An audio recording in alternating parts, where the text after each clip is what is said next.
Good morning, good afternoon, depending on where you are in the world. Thank you very much for taking the time to join us today. Those of you who don't know me, I'm Orla and I'm Head of Growth and Community with TrustWorks. TrustWorks was last year's Picasso winner for the most impactful privacy product. We're a privacy and AI governance platform that helps organizations to streamline their operations and foster collaboration across the business. But we also offer a community for privacy professionals. We've over 300 members at the moment. In addition to offering the opportunity to participate in insightful roundtable discussions like this one, we also offer a mentorship program where you can participate as a mentor, a mentee, or a privacy peer. So if you would like to learn more about this, feel free to DM me directly or check out our website for more information. So today, I am very pleased to welcome Evan Benjamin from Deloitte. Anyone in the privacy or AI space with a LinkedIn with a LinkedIn account will know of Evan. I don't know when he sleeps because he's constantly sharing invaluable information with the community. Evan, how are you? I'm good. Thank you. Thank you very much, Orla, for having me. Thank you very much for joining. Do you ever sleep? You just seem to be continuously providing so much information. I don't know where you find the time, honestly. Things are changing every hour, so I have to keep up. That's for sure. That's for sure. So we were lucky enough, as I say, a couple of weeks ago to have you join us for one of our roundtable discussions, where you led the conversation about privacy and AI agents. I think this was honestly the most energetic roundtable discussion yet. Your passion in the field is certainly contagious. For people out there, for example, that are maybe new into the AI space, so there's a lot of privacy professionals that are now finding that they have to get up to speed on AI. Can you maybe explain what we mean by AI agents and let's say how they differ from your LLMs, for example? Okay. LLM is large language model, and it's just, think about it like text generator. It just responds to a prompt. Okay. Right? So you put in a prompt and it gives you an output. Simple, large language model. And it's basically one input, one output. Very boring, very simple. Now we get to agents. Agents are autonomous workers, right? And they do things, they perceive their environment, they think, they reason, they make decisions, they act. LLMs can't do that, but the agents use LLMs as the brain, as the engine. So if I do one agent, it's still going to use LLM to perceive, think, act, reason. But now what happens if I do multiple agents? What if I need 20 agents? One company built 20 agents and each agent did a different function. Well, guess what? They're still using large language model as the engine, as the brain. That's the difference. Okay. Incredible. So you talked obviously about there's lots of vulnerabilities, potential vulnerabilities linked here. I mean, anything with AI, I suppose a lot of people are kind of afraid of the risks associated.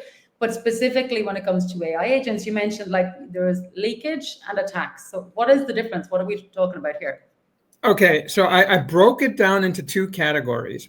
And you can either leak privacy or you can be vulnerable to privacy attack. So a leakage, now remember, both of these apply to large language model and agents.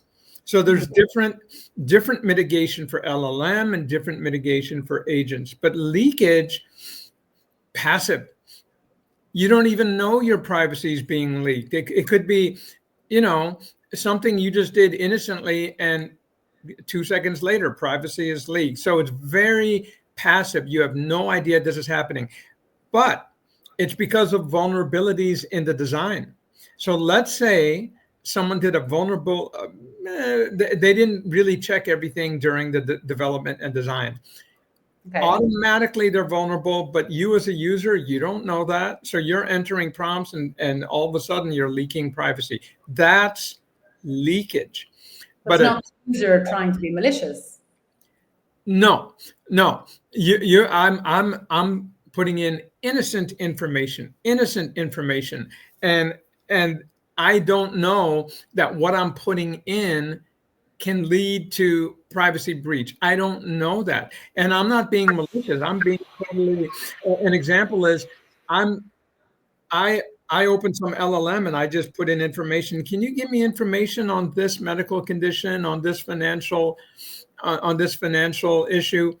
I don't know what I'm doing. I'm just looking for.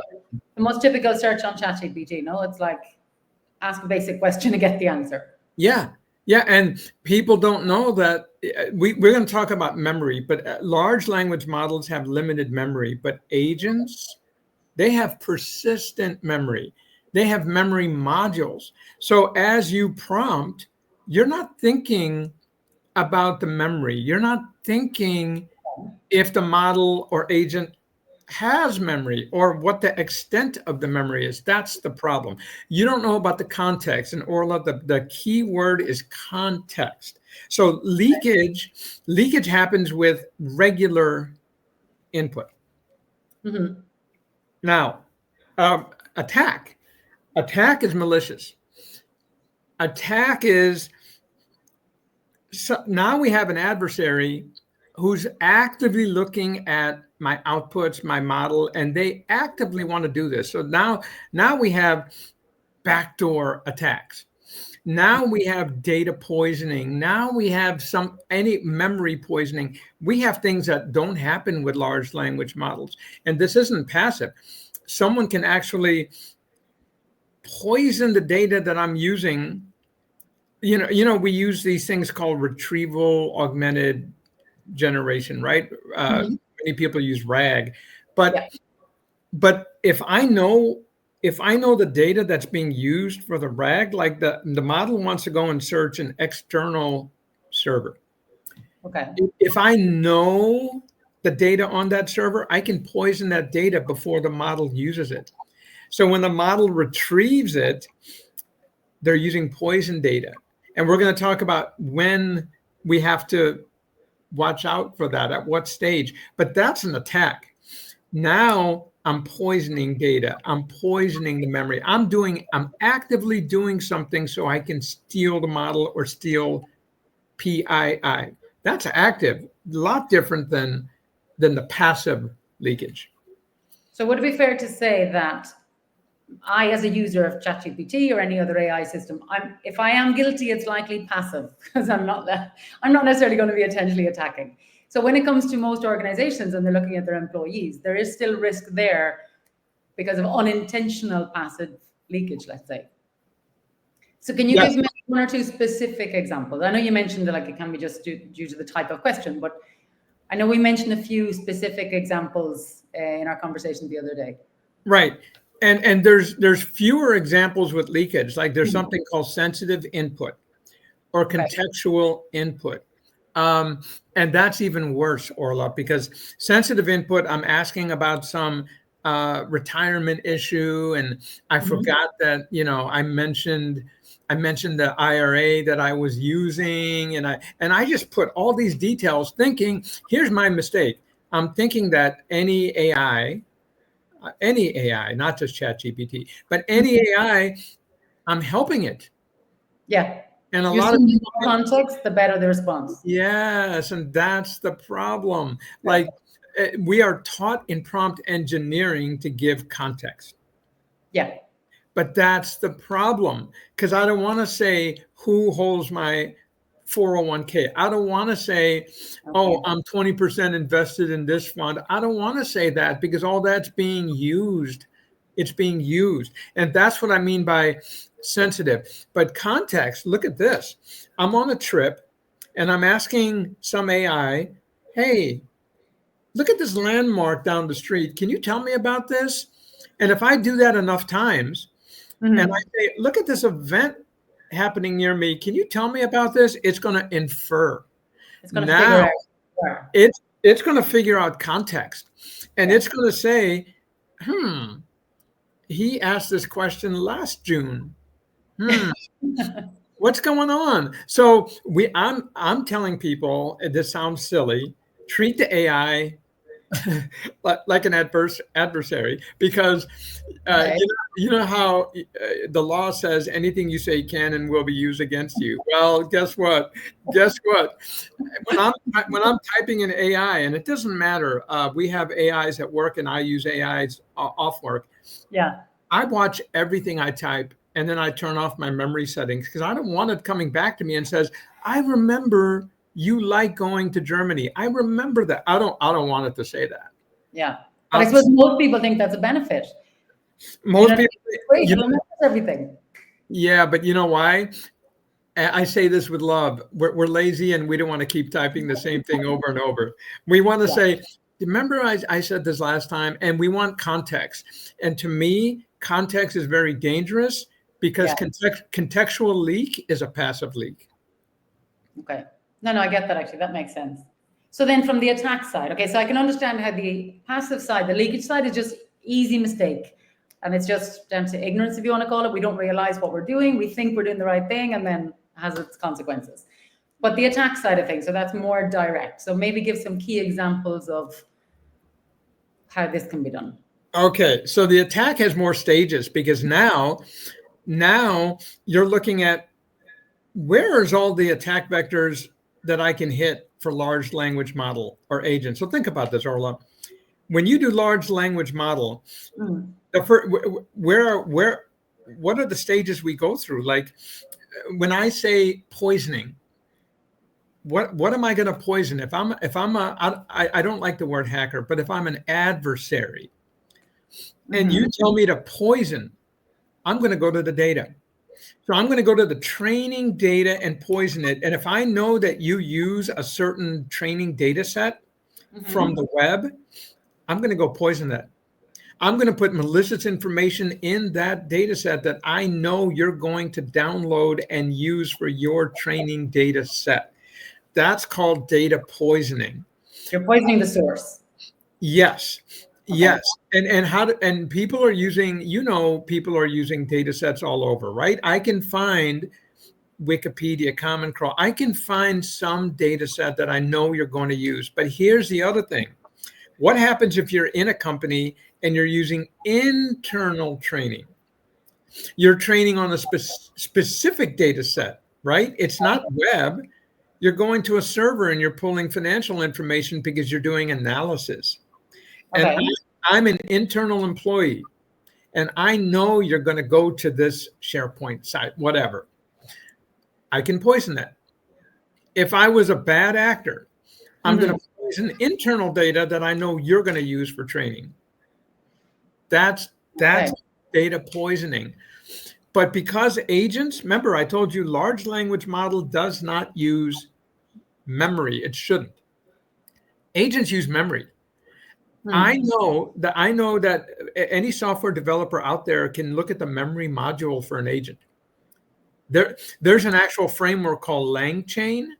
Do you know, Orla, how easy it is? That I could sit at my laptop right now. I could develop a model using LangChain framework, and it'll give me a memory module in Python that I can poison. And then I could say, develop a chatbot that uses that model. I could use Anthropic, whatever. And then I could say, go and search this external laptop for data and then go predict something. I could poison the memory module of that agent so that while it's processing and thinking, it's using bad data. That's called memory poisoning. Can you believe this? So there's data poisoning, there's memory poisoning, but there's also the biggest one is jailbreak. It is so easy to jailbreak a system, just like people jailbreak their phones. Okay, you're going to explain that one a bit better, I think. Well, you can jailbreak a phone, right? Okay, I'm not recommending that, but but you can jailbreak a large language model or an agent. And now you can put instructions, hidden instructions in the prompt that tell the LLM, whatever you do, ignore any system prompts, ignore any instructions not to do this and do it. You can do that. Okay. So that's what's happening, and that's called jailbreak. And this is happening with LLMs, with agents. This is an example of direct attack. Direct attack. I hope that helps. So if you want one, Yeah, no, it does. But so I'm listening, and it's all about, like, we can poison essentially the data source. We can poison, the memory. We can poison, if you like, I don't know why I'm calling it that, but anyway, the logic or the instructions. So then when it comes to putting measures in place to try and actually prevent these risks, let's say, when should we be doing this? Is this only at the early stage when it's been built, or is it too late if we haven't done it then? When do we need to be focusing on putting measures in place? Okay, you asked the big question of the day, because here's the issue. Many people, I know many people do this. I'm not saying everyone, but many people do not know about the life cycle of AI. So they're not aware. They're not aware that AI starts in the design stage. It's not just collect data and process data and deploy. Design stage. What measures are you taking in the design stage on the whiteboard? That's privacy by design. What stages are you taking in the data collection? What comes after that? Okay, now you collect data. Where are you collecting data from? Do you know everything about that? What comes after that? Pre-processing.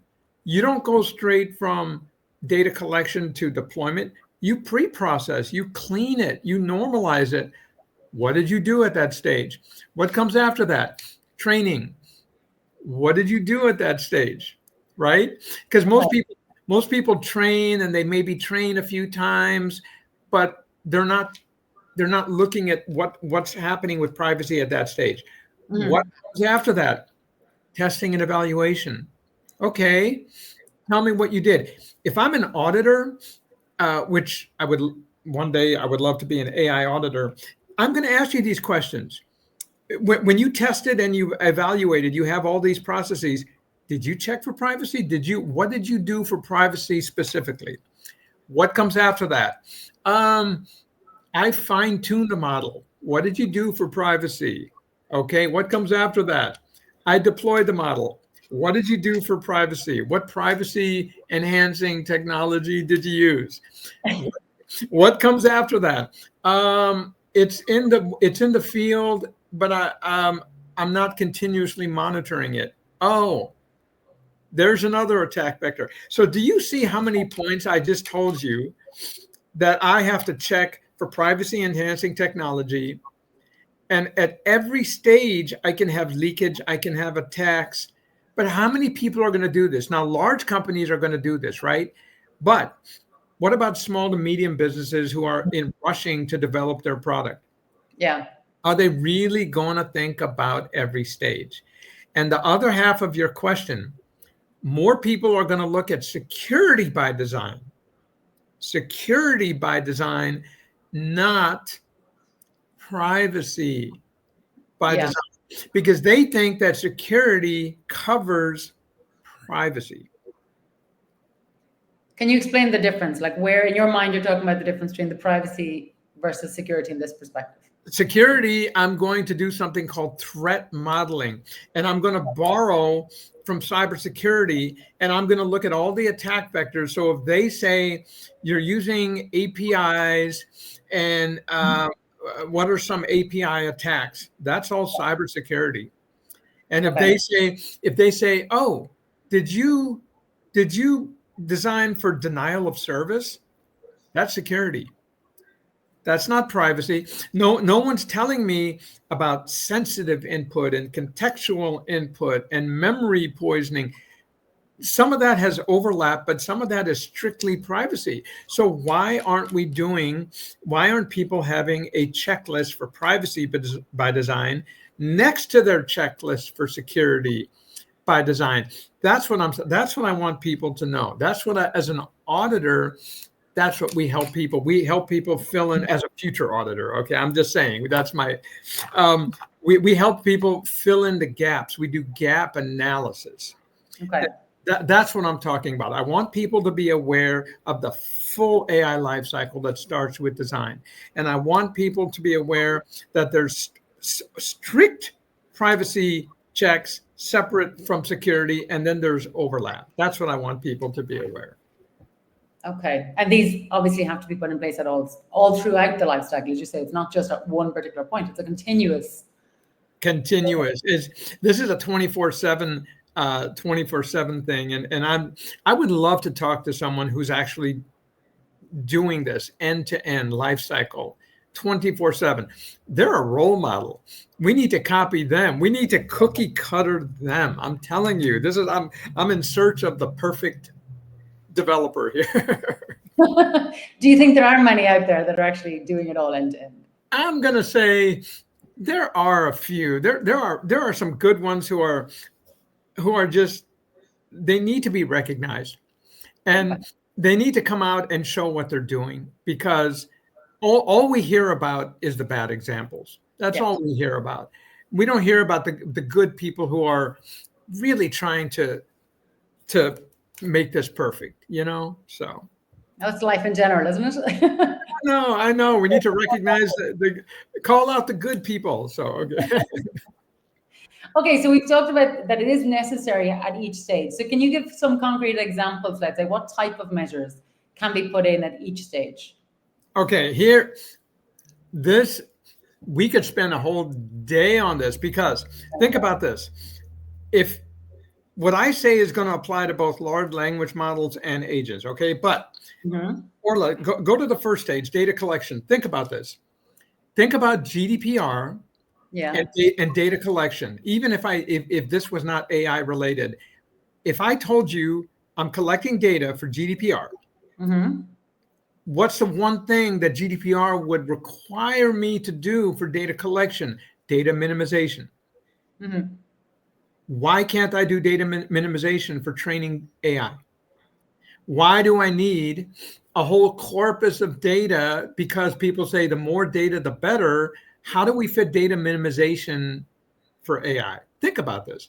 And I'm just trying to match according to GDPR. What's the other thing? Informed consent. Why can't it's so easy to get for GDPR? Why can't I get informed consent for AI and let the users know where the training data came from and what the data is being used? Why can't I do this? Why can't I just apply a GDPR checklist to the AI lifecycle? That's my simple question. I wish someone could see how simple this is, but it's not, right? So at the data collection stage, I'm going to minimize. I'm going to do legal basis for processing. I'm going to do informed consent. I'm going to do all those normal things, and it's going to help me mitigate all these attacks. Okay. But what happens again, I have to process the data. So what does GDPR say? Do I have a lawful basis for processing? How do I process that data? So I can start doing privacy impact assessment. Think about this. Okay. We do DPIA for GDPR, right? So why can't I do a privacy impact assessment early on, right after collection? Early on. When I process the data, when I train the data, why can't I do privacy impact assessment? What about when I train the data? What can I do other than, like, I can do privacy audits at each of these stages, but here are two tools that are going to be used throughout the AI lifecycle. So you're processing the data, you're cleaning the data, you're training the data. Now you want to use federated learning. Now you want to use, and federated learning that is highly used, highly recommended, but you split the data into smaller subsets, and then you split it between the different, you're processing and training the data on 4 different machines. So that way, if someone wants to attack, they have to attack 4 different machines. You're processing that locally, and then you're taking all the results and you're aggregating it, and you're sending all the aggregated results to a central server. There's less chance that someone's going to attack that because you split it up. That's called federated learning. Yeah. But you can't just use that by itself. Differential privacy. The number one tool that we use is differential privacy. And I'm going to tell you, everyone who's listening, if they think differential privacy is simple, differential privacy is used in the pre-processing stage, in the training stage, in the deploying stage. And it's different for every stage. And that's the 2 mistakes, Orla. People think that differential privacy is the same at every stage. Big, big, big mistake. And they think that differential privacy is just adding noise. Mm-hmm. How many do I walk up to and they say, what's differential privacy? Add noise to the data and you're good. Wrong answer. Wrong answer. NIST came out with a 90-page paper on differential privacy. I'm going to ask everyone, if differential privacy was so simple, why do I need a 90-page paper on differential privacy? That explains it mathematically. It's a variable. And what NIST recommended, if you make that variable too high, you ruin it. You ruin it. So you know what, Orla? There's people who add so much noise. It's like adding white noise or something. You add noise to data and you scramble it.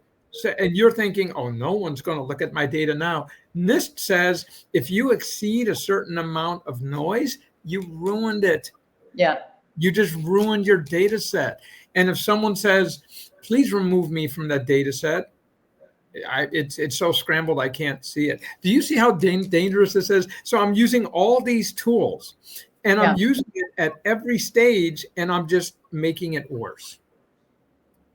So you have to know which tool at which stage. And if you do differential privacy, you need a whole day to figure this out. I think this is the big challenge that everyone is facing, though, isn't it? It's like they want to do it right, but they're just not sure how. And as you say, there's a fine line. It's not a case of just do as much as possible. It's understanding of what point is enough. Right. Right. But also don't forget that when you're deploying a model, let's say you're perfect and you did all the right tools and you did the right amount of differential privacy and you deploy your model and the users are ready to use it. Mm-hmm. You know what I'm going to ask you? Did you encrypt? Because even the output you can encrypt. Okay. So did you encrypt at that stage? Most people think I encrypted at the training stage. How come you didn't encrypt at the output stage? And they told me they used an API. And I said, was that API privacy enhancing? There's APIs that are privacy enhancing. Can you believe that? So I'm going to audit you at the output stage, at the training stage, at the process. I'm just going to look at every little thing you did and find so many gaps. And this is what I'm talking about. These are the tools we should have a master tool inventory. Because it sounds like there is no magic solution. There is no guideline of do A, B, C, D, and you're sorted. That's it. And people are, again, rushing. They want to rush because there's, I don't know, management or someone is telling them, hurry up. We have a deadline. Our sprint is over in 5 days. We have to show something to the client. Like they're being rushed. Yeah. And I'm telling people, take their time. A lot of people are taking LLMs and they're creating their own LLM from that. So I can take an LLM from the market. I can take, and again, just an example, I can take Anthropic or something. I can take Sonnet or anything. I can create my own LLM from that. And that's called distill. That's called distillation because I'm distilling from that. Okay. If I create my own model, most people think we already did the checks on the big model. Why do I have to do all these checks on my model? Because I've changed it. I've changed the parameters. I have to go through the whole cycle again. I have to go through this whole cycle of pre-processing, fine-tuning, deploying. it's like a whole new model. So a lot of people are borrowing and copying from one model, and they're saying, I don't need to do the same checks. That's another mistake. Okay. Wow. Okay. So there's a lot to think about here. And how do we get all this so people are less confused? That's what I'm saying. How do we? It's impossible to do a checklist, because if I give you a checklist, you're going to spend a whole day just going through that checklist. Yeah. And some people are going to say, yeah, I did it. They're gonna be not truthful about it. So the question I have for you and the audience is, what do we do? Is this we can do, audit checklists, we can do, what do we do? How do we make this better? I'm still, this is why I stay up at night, because I'm thinking, how do we make this better so people so people aren't harmed? Yeah. I think that's the conundrum we're seeing. There's so many, especially there's so many professionals now in this space that don't consider themselves experts in AI. So they're trying to figure out the whole space, and now there's so much more nuance added to it. And now when you add everything about the agents and all the risks associated, it's like some people are not even there yet. So, yeah, they can't be afraid to reach out. It's not a sign of weakness if you'd rather have this done right. And if so many people are concerned about GDPR, then why aren't they concerned about AI development? It should be the same thing, because we have the EU AI Act. We have all these laws telling us, we have the NIST framework. We have all these laws and frameworks, but we don't know which one to use. So a small company is developing their own LLM. They don't know which framework to use. Yeah. So they need people like myself, but they need to reach out and ask so before they even push the product out to market. Exactly. No, I have a feeling this is just the beginning of this conversation. It's going to go far. We do have a couple of questions in the chat, if that's okay, Evan. Okay. The first one, Roberto is asking if you're a user of Meta, and so I think this was early on in our conversation, if they're just as bad, if there are some LLMs and agents that are worse out there. That's, in your opinion. That's a good question, because I hate to judge LLMs. The only thing we have to be careful of is some are closed source and some are open source. Okay. So Meta tries to be open source as much as they can. And the more open source you are, the better. So I think Meta is on the right track because they're open source. And the only thing you have to be careful of is there's an actual open source organization. You have to go to their organization and actually see what does open source mean. So if Meta uses something called Llama, and if Meta says Llama is open source and we're transparent about everything, it's good. I'm happy. Okay. And the person who asked that question should be happy. Now, some LLMs are closed source, but they have great guardrails. Okay. So yes, you have to do window shopping. I call it LLM shopping or window shopping. Okay. And you have to say, if I'm going to base my model off of OpenAI or Anthropic or Perplexity, what guardrails do they have? Are they closed source or open source? And that mitigates some of the privacy attacks that we're talking about. And the cyber attacks, like Anthropic is doing, again, I'm neutral, I'm LLM neutral, but Anthropic is doing a lot of great things. They have 115 principles that they use in their LLM. Don't you think that's a great thing? That's what I'm talking about. You have to go to each provider's site, read their model card, their system card, and see what guardrails they have. See if they're open source or closed source. That's what I'm talking about. Okay, that's a great tip, actually. Donna was just asking, I think it was in regard to the attacks, when we were just talking about attacks. Is it something you see often? Is it happening very often? Oh, yes. The certain attacks are happening more often than others. Poisoning is on the rise. I hate to say that. And jailbreak, yes, jailbreak is on the rise. So you really have to do adversarial prompting. You have to test your prompts.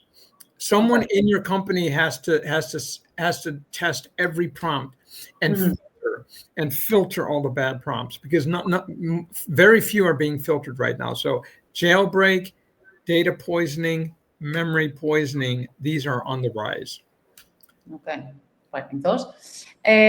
What do you think about OpenAI enterprise license? Doesn't it memorize? Doesn't it train? Is there anything missing there? No, it's OpenAI Enterprise is good. The question was, It doesn't memorize and doesn't train, and question mark. Right. Yeah.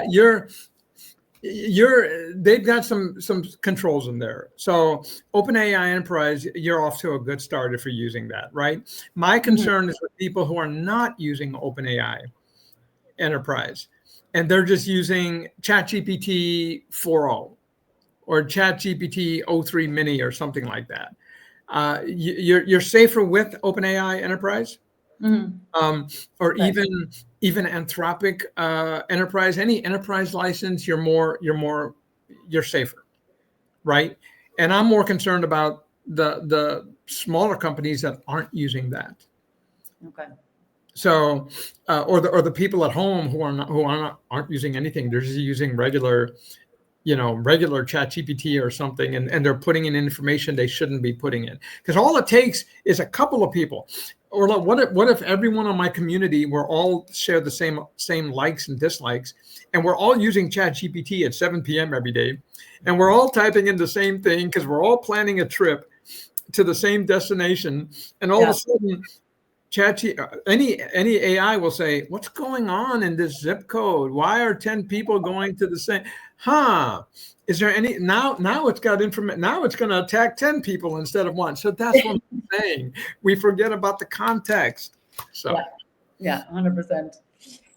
Sharon is asking if DPIAs, or at least assessments, which are a common aspect in GDPR, this should be a minimum step to take when thinking of developing and or using AI tool. Is that right? It should be a minimum step. And that's what I was saying. Can we match all the GDPR requirements to the AI development lifecycle? You should not be allowed to proceed without that. Okay. Without a DPIA right after you collect the data. Yeah. Start doing that. Start doing your privacy audit and impact assessment right there. And if you don't pass that, do not pass go.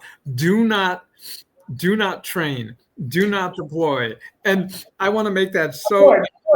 If I was a regulator or something, Orla, everyone would be in trouble, because I would I would be very strict about this. So okay.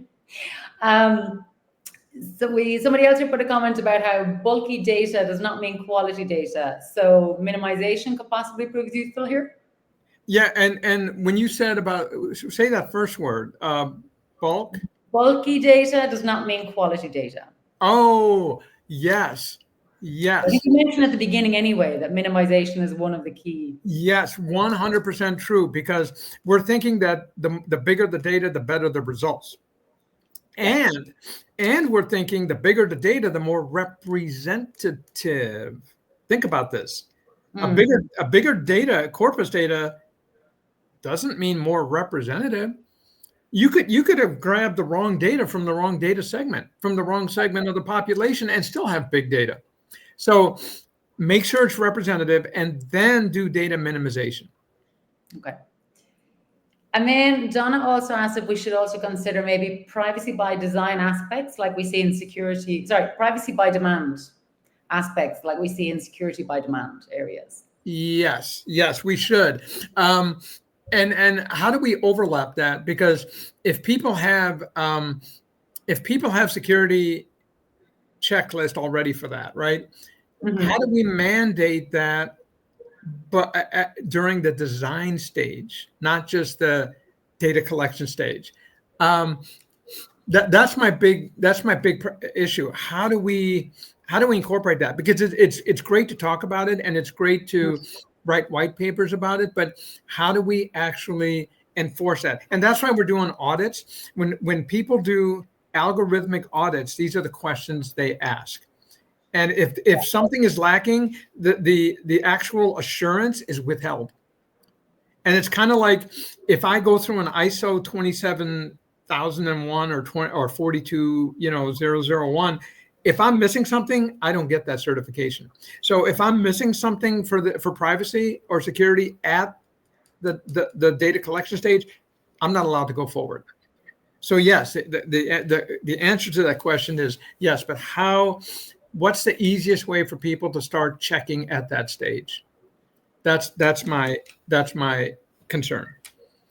Okay, so that's your next piece of work, your next piece of homework. That's my I think we should offer a whole webinar on differential privacy, because if you saw, I would love to make that available, a 90-page NIST guideline. When I did not read the whole thing because I just fell asleep after page 40, but I can probably finish it later tonight. But it's like there's math in there, Orla, and so many people hate math, and differential privacy is all math.